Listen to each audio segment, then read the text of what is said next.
I've filed for divorce and I'll be taking the house and car as part of the asset division. It's going to be tough for you. I mean, who knows how much longer you'll even live? Jake laughed, as if he had accomplished something great. Unbelievable. How could he abandon me just because I got cancer? Isn't a couple supposed to support each other during times like this?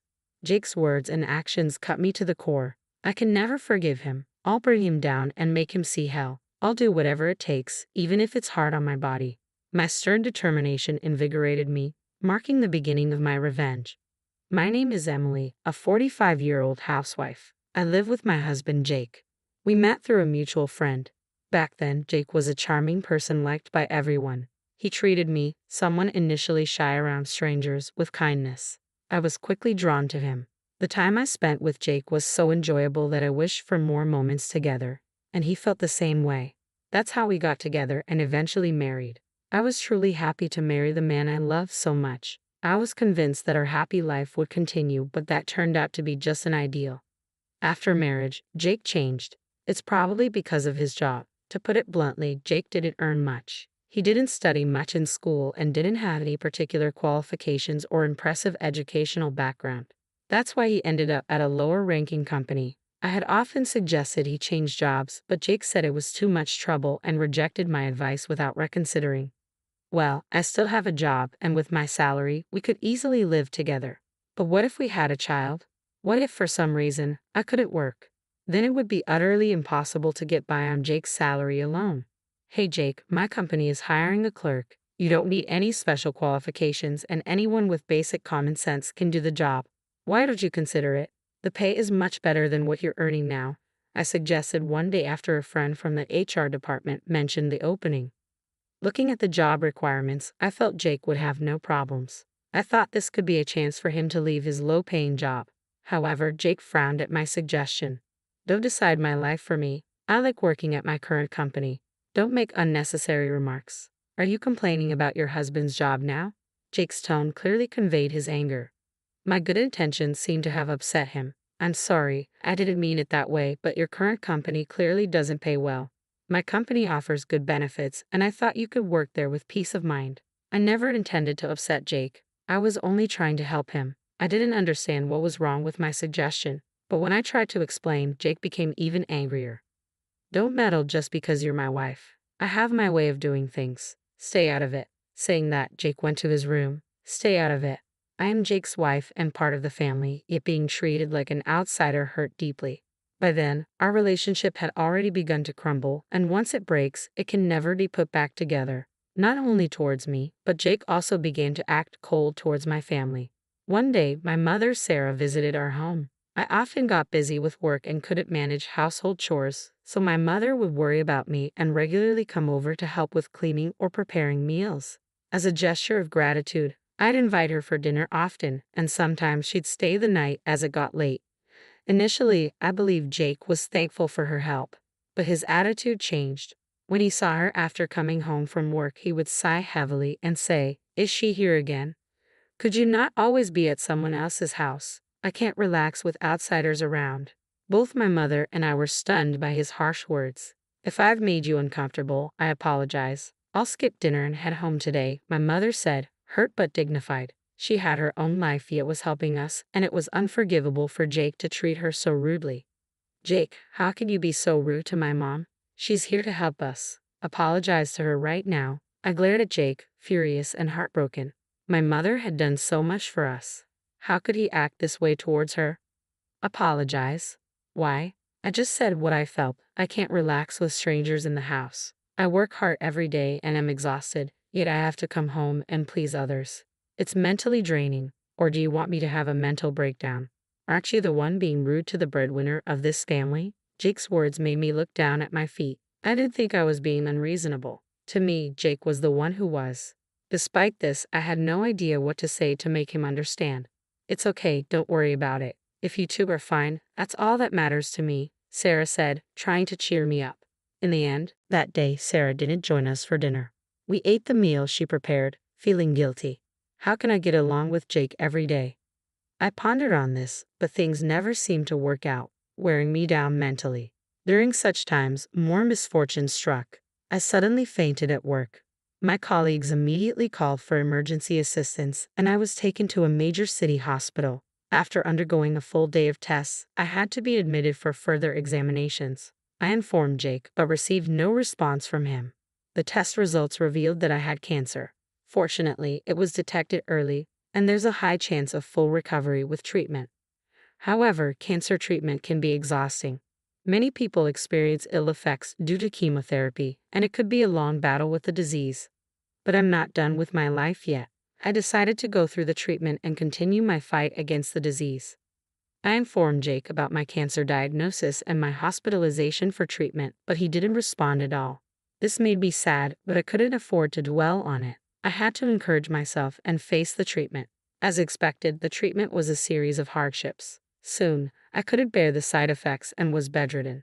Then one day, Jake came to my hospital room. This was the first time he had visited since my cancer diagnosis. "How are you feeling?" "Terrible. It might have been easier if you had come earlier." I was infuriated by every word and action of Jake. Why didn't he visit me sooner? Didn't he realize how vulnerable I felt? The happiness of seeing him was overshadowed by the sadness of his previous actions. However, what Jake said next was even more hurtful. "I've filed for divorce. I'm taking the house and the car. It'll be tough for you, but hang in there. Anyway, who knows how long you'll live." A divorce. Weren't we a married couple? Isn't marriage about supporting each other during tough times? His words made my head spin. Those words were enough to cool the love I had for Jake. I don't need Jake anymore. I can lead my own life. He underestimated me, but I'll make him regret it. I'll bring him down and show him how. With that goal, I decided to take action. "Understood. I'm sorry for all the trouble I've caused. You can do as you please with the divorce, the house, and the car. Thank you for everything." As I said that, Jake looked surprised but laughed happily. "I'm glad you understand. I was wondering what to do if you threw a tantrum here. Anyway, take care. Don't bother inviting me to your funeral." Saying that, Jake left the room. Once he was gone, I couldn't hold back my grin any longer. Jake had fallen right into my trap.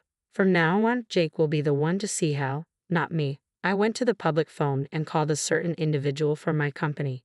"Hello? I have a favor to ask," I said, conveying my request. The person was initially surprised but soon responded, "Understood. All the arrangements have been made. All that's left is to wait for things to start moving. Until then, I would be living my life fighting the illness and waiting for the right time." I wondered what kind of face Jake would show. Overwhelmed with excitement, the hardships of fighting my illness were forgotten, and that day, I faced the treatment with even more determination than before. The major shift happened 3 days later. After the treatment ended and I returned to my hospital room, I found 200 missed calls, all from Jake. I immediately went to the public phone and called him. "Hello," he answered with an urgent tone. "Help me. Please forgive me. I can't go on like this." Jake sounded on the verge of madness. Surely, things had gone as I expected. In my best comforting voice, I asked, "Calm down, Jake. What happened?" Stammering, he replied, "My job. I got laid off. I don't know why this happened." Hearing his words, I felt relieved, knowing our employees had done their job well. I felt a twinge of pity for him, but I had to tell him the truth. "Actually, the day I decided to take revenge on you, I called the head of our company's sales department. I asked him to reconsider doing business with your company. At first, he was confused, but he decided it was better to deal with another company, so he terminated the transaction with your company. The sudden termination surprised your company's president, who then contacted me. That's when I told him everything. I was shocked to hear about your affairs. It seems you were involved with a younger colleague at your company. Rumors have been flying around that you've been having an affair. What's the truth?" "What? That's a lie.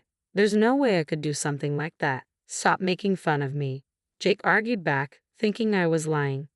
"Certainly, for an average employee, such a thing would be impossible. But I'm in a special position, Jake. You never really cared about me. I'm the CEO of our company." Jake stammered over the phone. "No way, it's not a lie. Why do you think we were able to manage even with your low salary?"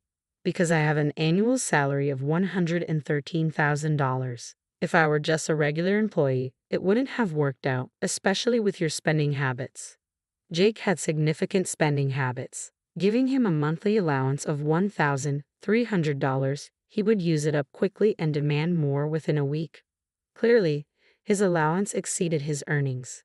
If I were an ordinary person, I would have decided that living with someone like Jake was impossible and would have discarded him and moved on to a happier life. But for me, with a yearly salary of $113,000, $1,300 a month was just pocket change. That's why I gave Jake $1,300 or even more as an allowance every month. Speaking of which, yesterday was payday, wasn't it?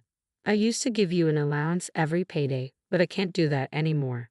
So, you'll have to manage with your salary. After all, we're divorced. I won't be giving him the $1,300 monthly allowance from now on. He'll have to satisfy his desires with his own salary. Oh, and about the house loan, it's $2,000 a month. Make sure to pay it on time. If you're late, you'll be evicted immediately. Although it's an amount I can easily pay, Jake doesn't even earn $2,000 a month. I wonder if he can manage it. I didn't care either way. I could tell that Jake's voice was trembling because of what I just told him. Every time I informed him of a new fact, he would mutter things like, "That can't be," or "That's a lie." But unfortunately for him, I wasn't lying at all. Everything I had done was for the sake of continuing a happy life with Jake, yet he betrayed those feelings. He pursued only his own happiness, relying solely on me, never offering a hand when I was in need, and even pushing away the hand I extended. It's only natural that some form of divine punishment awaits Jake for his actions. It's a lie. Please tell me it's a lie. How am I supposed to cope with this? I've been laid off from the company. How am I supposed to earn money? I can't even pay this month's rent. Jake's voice was filled with despair. He probably won't be able to overcome the obstacles in front of him. If I were in Jake's shoes, I might lose all hope for the future. It's sad, but all of this is a result of Jake's own actions. If he hadn't taken me for granted, if he had shown even the bare minimum of respect towards me, this future would not have arrived. You could say he brought this upon himself. This is all a result of your actions. If you had treated me and my family with care, it wouldn't have come to this. It's your own doing.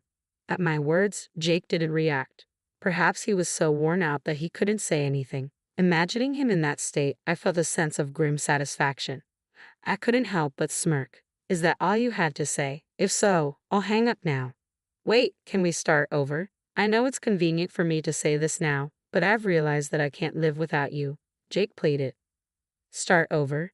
That will never happen. No matter what, I would never consider being with you as a couple again. After all, you've betrayed my feelings multiple times and then abandoned me. How can you expect me to believe in the possibility of us being together again? While I was lost for words at his audacity, Jake continued speaking. I apologize for all the terrible things I did. I'm sorry for not visiting you even when you had cancer. From now on, I'll visit you every day, and when you recover, maybe we can go on a trip. I want to make an effort to make you happy. The effort to make me happy. Those words sounded familiar. Jake used those words when he proposed. I want to make an effort to make you happy. Please marry me. I remembered agreeing instantly, thinking those words were beautiful. I was so naive back then. I was only considering the happiness in front of me and didn't understand the struggles that lay ahead. If I had been more observant, I might have noticed his hidden spending habits. If that were the case, I probably wouldn't have married Jake. Emily, I love you. I can't live without you. Please, I could barely hear Jake's voice. However, having known his true colors, I knew this was just an act. Please stop pretending. No matter how you plead with me, my decision won't change. I will never go back to you. I clearly conveyed that I had no intention of reconciling with him, yet Jake persisted. Please don't say such sad things. I need you, Emily. Please come back. Stay with me. On the other side of the call, Jake desperately pleaded. The old me might have been swayed by his words and considered reconciling with him. However, I had made up my mind to cut ties with Jake deep down. It's over, Jake. Goodbye. I truly believe that I can't continue life with Jake. No matter how much he clung to me or insisted he wanted to be with me, I no longer felt the need to support him as I once did. It's pointless, I said. No matter what you say, I won't be fooled anymore. Plus, you have a mistress, right? Why not enjoy your life with her? Indeed, Jake had someone else. I heard this from the president of Jake's company, so it was probably true. Even though he had someone else, the idea that he couldn't be without me was contradictory. I'm sure that while Jake said he couldn't be without me, he was probably saying the same thing to the other woman. Jake is that kind of man. He'd throw away his pride and suck up to someone stronger than him to secure a place for himself. all to protect himself. Sorry, but no matter what you say, there's no going back. Take care of your affairs from now on. Don't contact me. If something comes up, contact my lawyer. Take care. As I said this, Jake shouted once more, Wait, please reconsider. I can't go on without you, Emily. Please don't abandon me. I have no one else to rely on. Jake's words were probably heartfelt. If I hung up the phone now and blocked his number, he'd be left with no one to rely on, forced to fend for himself. He'd have to curb his spending habits and pay rent. He had lost his job, so he would need to find a new one. But the jobs available to Jake now were very limited. It was unclear if he could even get reemployed. If I abandoned Jake now, he'd be headed straight for hell, and that was exactly what I wanted. I don't care about you. Goodbye, I said and hung up the phone. I immediately blocked Jake's number and asked the nurse not to let him visit me. It now became difficult for Jake to contact me. I had done so much for Jake for so long. Finally, I was free from his grasp. Later, according to my lawyer, Jake kept trying to meet me, but since I told my lawyer I didn't want to see him, my whereabouts were kept secret. On my lawyer's advice, I decided to file a lawsuit against Jake regarding his affair. Initially, I didn't intend to, but it was better to get what I could. Of course, I knew neither Jake nor his mistress had the means to pay for the compensation. In fact, Jake had debts from unspeakable places. Now, Jake is working unspeakable jobs to pay back those debts, which have swelled with interest. As for the other woman, she ran away to avoid paying compensation. However, her parents were furious when they found out, and now she's working like a slave at home. As for me, after a long battle with illness, I am now cancer-free. To everyone's surprise, I recovered quickly and am now back at work. I personally thank the head of the sales department who helped me. Since then, I've received several marriage proposals upon hearing I'm single, but having been hurt in marriage before, I want to